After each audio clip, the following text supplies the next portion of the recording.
काही माणसांनी महाराज, काही माणसं पोरांनो, काही माणसं दुकानामध्ये कामाला राहून दुकानदार झाले. पूर्वी, आता पोराला माहिती नसेल, पूर्वी वीज बोर्डामध्ये ना पोरांनो डायरेक्ट वायरमन भरला जात नव्हता. नाही डायरेक्ट नाही, 3-4 वर्ष खड्डे खंदायला लागायचे.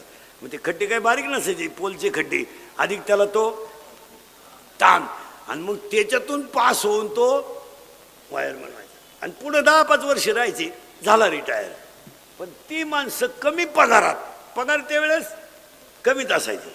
आता पेमेंट जास्त झालंय, काम कमी झालंय, परंतु तुम्ही व्यवसायाकडे जर वळले ना समान आहे.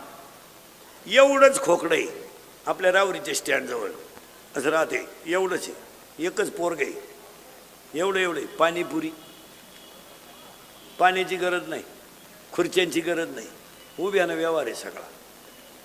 15 रुपयाला पुरे आहे 5, 3 रुपयाला एक पुरी. चांगला जर आऊतकरी सोडला ना त्या टोकरी, हो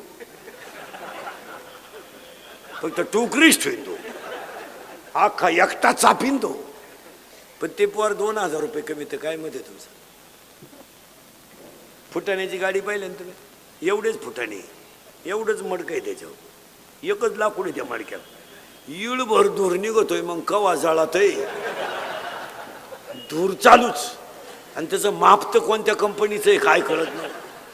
2 रुपयाला 10 फुटाणे.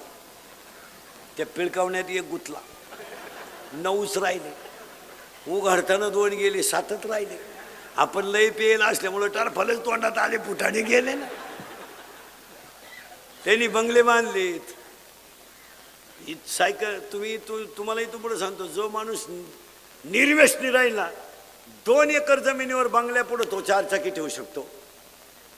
आणि अजून पोरांना एक सांगतो, 5-6 वर्षानं लोक परत शेतकऱ्यालाच पोरी द्यायला येणार आहे, हे ध्यानात ठेवा.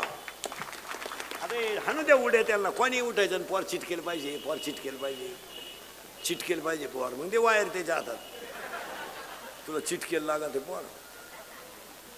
आणि चिटाकलं ते 2-4 महिन्यात आलं घरी, कंपनी बंद झाली. मग आता काय? आता काय?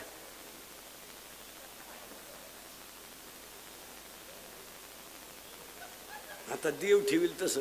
तेव्हा तर लय उड्या आणत होता तो तर लग्नाला फटाकेच 60,000चे वाजवले, आणि नवरदेव बाहेर ठॉय ठॉय ठॉय ठॉय ठॉय ठॉय ठॉय. ते नवरदेव उड्या आणायचं, त्याला वाटलं शांताबाई आली.